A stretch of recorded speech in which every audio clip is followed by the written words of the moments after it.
Right, ఇక Los Angeles లో జరిగినటువంటి నిరసనలు, ఫెడరల్ ఇమ్మిగ్రేషన్ పై జరిగిన రైడ్స్, ట్రంప్ చర్యలు, కాలిఫోర్నియా రెస్పాన్సెస్, వీటన్నిటి గురించి మాట్లాడదాము. మనకి ప్రస్తుతం అందుబాటులోకి వచ్చారు ప్రముఖ రాజకీయ సామాజిక విశ్లేషకులు, సీనియర్ జర్నలిస్ట్ కోటేశ్వరరావు గారు. నమస్తే అండి కోటేశ్వరరావు గారు. నమస్తే కోటేశ్వరరావు గారు, ఈ federal immigration rides Los Angeles లో ఉన్నటువంటి లాటిన్ కమ్యూనిటీపై ఎలాంటి ప్రభావం చూపిస్తాయంటారు? ఇప్పుడు లాస్ ఏంజల్స్ లో జరుగుతున్నటువంటి పరిణామాలు అమెరికా ఎదుర్కొంటున్నటువంటి ఆర్థిక పరమైనటువంటి సంక్షోభానికి ఒక సూచిక అనేటువంటిది మనకి స్పష్టంగా అర్థం కావాలి. ఎందుకు అంటే లాస్ ఏంజల్స్ కి మరొక పేరు సిటీ ఆఫ్ ఇమ్మిగ్రెంట్స్. జనాభాలో 44 లక్షల మంది, అంటే 3/3 మంది విదేశాల నుంచి వలస వచ్చిన వారు లేదా వారి సంతతి అనేటువంటిది మనం గమనించాలి. అమెరికాలో ఇది 2వ పెద్ద నగరం వలస వచ్చినటువంటి వాళ్ళతో. న్యూయార్క్ నగరం 57 లక్షల మంది వలస వచ్చినటువంటి జనాభా ఉన్నారు.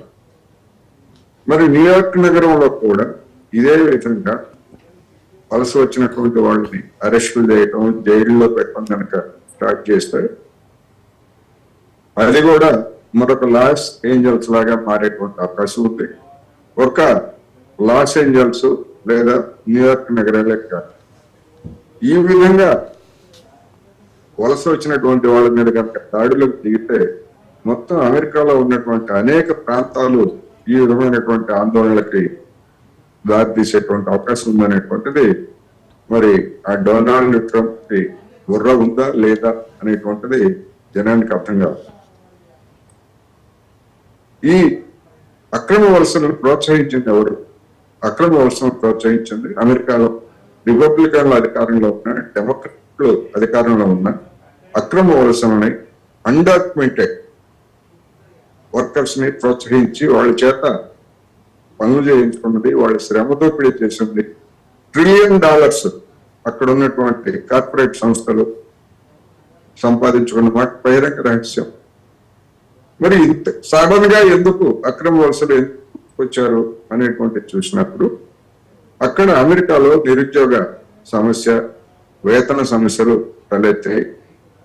దానిని పరిష్కరించేటువంటి సత్తా లేక జనం మీద దాడికి పూనుకున్నారు అనేటువంటి స్పష్టం. మరొక కోణంలో కూడా మనం చూసినప్పుడు డొనాల్డ్ ట్రంప్ ఇంతకాలం మరి అమెరికా విదేశాల నుంచి దిగుమతులు చేసుకుంటా ఉంది, విదేశాలకు ఎగుమతులు చేస్తా ఉంది. ఆ విదేశాల నుంచి దిగుమతులు చేసుకునే దాని మీద పన్నులు విధిస్తామని చెప్పేసి అటొక యుద్ధం ప్రారంభించాడు. ఇమ్మిగ్రేషన్ పేరుతోటి ఇటొక యుద్ధం ప్రారంభించాడు. ఈ విధంగా అనేక తరగతుల్ని, అనేక దేశాలని ట్రంప్ అనేటువంటి పెద్ద మనిషి తన సంక్షోభాన్ని, తన ఆర్థిక వ్యవస్థలో తలెత్తినటువంటి సంక్షోభాన్ని జనం మీద నెట్టి కార్పొరేట్ల లాభాలు కాపాడటానికి చేస్తున్నటువంటి యత్నాలు ఇవి రాబోయేటువంటి రోజుల్లో మరిన్ని తీవ్ర పరిణామాలకు దారితీసినా కూడా ఆశ్చర్యం లేదనేది నా అభిప్రాయం. ఎస్, అయితే ఈ ట్రంప్ విధించిన మాస్క్ బ్యాన్ ఏదైతే ఉందో ఇది లీగల్ గా అసలు ఎంతవరకు ఫీజిబుల్ అంటారు? అంటే ఎందుకు మాస్క్ బ్యాన్ అనేటువంటిది అరెస్ట్ చేయడానికి అనేక ఐరోపా నగరాల్లో కానివ్వండి, అమెరికాలో కానీ ఆందోళన సందర్భంగా మాస్క్ ధరించడం అనేటువంటిది కామన్. ఎందుకు అంటే ఆ విధంగా గుర్తింపు వచ్చిన తర్వాత వాళ్ళని అరెస్ట్ చేయడం, వాళ్ళని వేధించడం అనేటువంటిది మామూలుగా ఉండదు, మన దేశంలో లాగా ఉండదు. అందుకని అనేక మంది ఆందోళన చేసేటువంటి వాళ్ళు మాస్క్ ధరిస్తారు. ఆ మాస్క్ ధరించకుండా మాస్క్ ధరించినటువంటి వాళ్ళందరూ నేరగాళ్లే అనే పద్ధతుల్లో, అంటే సామూహికంగా ఒక నియంతృత్వం పక్క దారుణమైనటువంటి ప్రజల హక్కులను హననం చేసినట్టు కాదంటారా? డెఫినెట్ ప్రజల హక్కులను హననం చేయటమే. నిరసన తెలియజేసేటువంటి హక్కు ఉంది. ఎందుకు నిరసన తెలియజేస్తున్నారనేటువంటిది మీరు చూడాలి. అది చూడకుండా మీరు మాస్క్ వేసా లేదా మాస్క్ వేసుకోకుండానా అనేటువంటిది మరి ఇప్పుడు గతంలో చూసాం. అనేక మంది నల్ల జాతీయుల్ని మాస్క్ లేకుండా నిరాయుధులుగా ఉన్నటువంటి వాళ్ళని పట్టుకొని పోలీసులు గుట్టి పుణ్యానికి కొట్టి చెప్పినటువంటి ఉదంతాలు మొత్తం దేశం అంతటిని కూడా సంచలనం కలిగించాయి కదా. మరి అటువంటి వాళ్ళ మీద ఏమి చర్య తీసుకున్నది గవర్నమెంట్ అంటే ఏమి లేదు, వాళ్ళని నామమాత్రం శిక్ష వేసి వదిలేసి. అందుకని లాస్ ఏంజల్స్ అనేటువంటిది వలస వచ్చినటువంటి వాళ్ళతోటి ఉన్నటువంటి నగరం. నేరాలు ఉన్నాయి, వాళ్ళు నేరస్తులుగా ఉన్నారు. అసలు మొత్తం అమెరికాలో నేరస్తులు లేని ఇక్కడ అమెరికాలో నేటివ్ అమెరికన్లు అందరూ పునీతంగా ఉన్నట్టు బయట నుంచి వచ్చినటువంటి వాళ్ళందరూ నేరస్తులుగా చూసేటువంటి ధోరణి ఇది చాలా అమానవీయం అనేటువంటిది నేను ఈ సందర్భంగా చెప్తున్నాను. నేరాలు ఎందుకు జరుగుతాయి అంటే వాళ్ళ మీద దోపిడీ, అణిచివేత ఇవన్నీ జరుగుతే నేరాలు జరుగుతాయి. వాటిని చూపించి మళ్ళీ అణిచివేతానికి కోరుకుంటే అనేక సందర్భాల్లో లాస్ ఏంజల్స్ లో పెద్ద ఎత్తున అల్లర్లు చెలరేగి దహనకాండకు పాల్పడినటువంటి ఉదంతాలు గతంలో కూడా జరిగాయి. ఎందుకంటే ఇదే అణచివేత, ఎప్పుడైతే అణచివేత ఒక స్థాయి దాటుతుందో అప్పుడు ఆ విధమైనటువంటి తిరుగుబాట్లు లేకపోతే కొన్ని అవాంఛనీయమైనటువంటి లెక్కలు కూడా పాల్పడతారు. పాల్పడలేదని నేను ఎట్టలేదు, లేదా నేరాలు చేసినటువంటి వాళ్ళు నేను సమర్థించట్లేదు. కానీ మొత్తంగా ఇప్పుడు మన దేశంలో కూడా కొన్ని తరగతుల మీద ఇది నేరస్తు జాతి అనేటువంటి ముద్ర వేసినటువంటి ఉన్నాయి కదా. ఆంధ్రప్రదేశ్ లో స్టోర్పురం అంటే ఆ స్టోర్పురంలో ఉన్న వాళ్ళందరూ కూడా నేరస్తులు. లేదా ఇంకో దగ్గర సెటిల్మెంట్ లో సీతానగరం, విజయవాడ పక్కన ఉన్నటువంటి సీతానగరం అంటే ఆ సీతానగరంలో ఉన్నటువంటి వాళ్ళు నేరస్తులు అనేటువంటి ఒక సాధారణ అభిప్రాయం పోలీసు యంత్రాంగంలోను అదేవిధంగా జనంలో కూడా. అందుకని ఇది ఒక సామాజిక సమస్య. ఈ సామాజిక సమస్యను పరిష్కరించలేక ఈ విధమైనటువంటి అణచివేతలు కోరుకుంటే ఈ విధమైనటువంటి పరిణామాలు జరుగుతున్నాయి అని మనం అర్థం చేసుకోవాలి. అలాగే నేషనల్ గార్డ్ ను పంపించడం కూడా ఎందుకు కాంట్రవర్సీ అంటారు? గవర్నర్ న్యూసమ్ కూడా దీన్ని అంటే అన్కాన్స్టిట్యూషనల్ గా ఆయన చెప్పడాన్ని ఎలా అర్థం చేసుకోవాలి? అంటే ఇప్పుడు మనకు కూడా రాష్ట్రాలు ఉన్నాయి. నేషనల్ గార్డ్ అనేటువంటిది కేంద్ర ప్రభుత్వానికి ఫెడరల్ దానికి సంబంధించినటువంటిది. ఒక సిఆర్పిఎఫ్ నిన్నా లేదా మిలిటరీ అయినా కానీ ఒక రాష్ట్రంలో ప్రవేశించాలంటే ఆ రాష్ట్రంలో మా దగ్గర శాంతి భద్రతలకి విఘాతం వచ్చింది, మాకు సాయం చేయండి అని చెప్పేసి రాష్ట్రాలు కేంద్రాన్ని అడగాలి.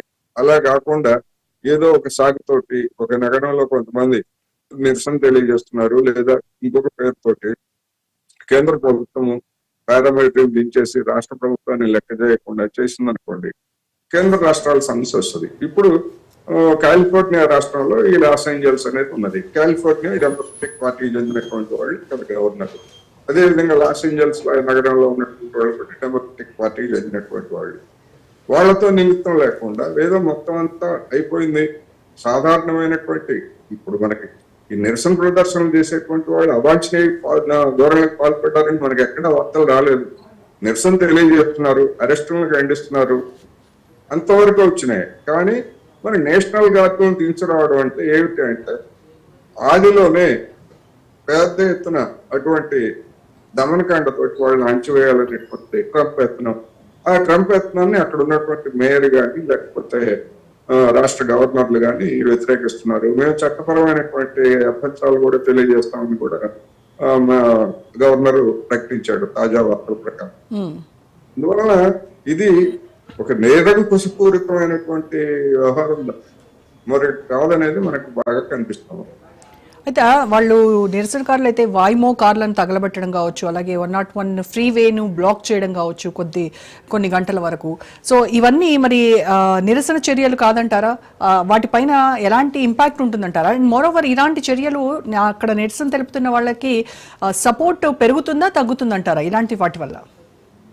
ఇప్పుడు అక్రమంగా వలస వచ్చారు అనేటువంటి పేరుతోటి వాళ్ళని అరెస్టులు చేసి జైల్లో పెట్టడానికి ఆకస్మికంగా ఈ రోజు మీరు కావచ్చు, నేను కావచ్చు, లేదా మన చుట్టుపక్కల ఉన్నటువంటి వాళ్ళు కావచ్చు, అక్రమంగా వచ్చారని చెప్పేసి అరెస్ట్ చేస్తే ఏం కావాలి? మన చుట్టుపక్కల ఉన్నటువంటి వాళ్ళకి నేను అందుకే చెప్పా, 44 లక్షల మంది ఉన్నారు అక్కడ ఆ విధంగా అక్రమ వలసదారులు అని ముద్రకి గురైనటువంటి వాళ్ళందరూ. మరి 1000 మందో 2000 మందో రోజుకి 3000 మందినో ఇట్లా చేసేస్తే మరి మన సంగతి ఏమిటని చెప్పేసి మిగిలిన వాళ్ళలో కూడా వస్తుంది కదా. అందుకని ఆ సమస్యను ఎట్లా పరిష్కరించాలి ఏమిటి అనేటువంటిది ఒక విధాన నిర్ణయం తీసుకోవాలి. ఆ విధాన నిర్ణయం ప్రకారం చూడాలి. మనం చూసాం కదా, అక్రమంగా ప్రవేశించారనేటువంటి పేరుతోటి భారతీయులుగా ఉన్నటువంటి వాళ్ళందరినీ కూడా విమానాల్లో కాళ్ళు చేతులకు గొలుసులు వేసి పశువులను తీసుకొచ్చినట్టుగా మన దేశంలో వదిలిపెట్టినటువంటి వ్యవహారం చూసాం కదా. మళ్ళా అదే మానవ హక్కుల గురించి లేదా మరొక దాని గురించి మానవత్వం గురించి కబుర్లు చెప్తారు. విమానంలో తీసుకొచ్చేటువంటి వాళ్ళకి ఎందుకు వేయాలి, వేడీలు ఎందుకు వేయాలి, కాళ్ళు చేతులు ఎందుకు కట్టేయాలి, కడుపు మండదా ఎవరికైనా? అదే జరుగుతోంది ఇప్పుడు లాస్ ఏంజల్స్ లో. మొత్తం ఒక నగరంలో 44 మంది జనాభాకు సంబంధించినటువంటి ఉనికినే ప్రశ్నార్థం చేసే విధంగా ట్రంప్ చర్యలు ఉంటే దాన్ని మరి వ్యతిరేకించక తమదైనటువంటి తమకు తెలుస్తున్నటువంటి పద్ధతుల్లో టైర్లు తగలబెట్టచ్చు, లేదా కొన్ని భవనాలు తగలబెట్టచ్చు, వెహికల్ తగలబెట్టచ్చు. ఎవరు కంట్రోల్ చేస్తారు ఆగ్రహాన్ని? ఇది సమస్య అక్కడ. అందుకని దాన్ని చూపించి ఇదిగో నేరం చేశారు, మరి వీళ్ళు ఏం చేయాలి అంటే, అసలు ముందు నువ్వు స్టార్ట్ చేసినటువంటి నీ అరెస్ట్ సంగతి ఏంటి, నీ విధానం ఏమిటి? ఒక అమెరికాలోనే కాదుగా మొత్తం యావత్ ఐరోపాని కూడా ఈ వలసదారులకు సమస్య అనేటువంటిది ప్రతి చోట ఎన్నికల సమస్యగా మారుతోంది. దాని అంతటికీ మరి ఐక్యరాజ్య సమితి ఉన్నది, లేకపోతే ఇతరత్ర వేదికలు ఉన్నాయి.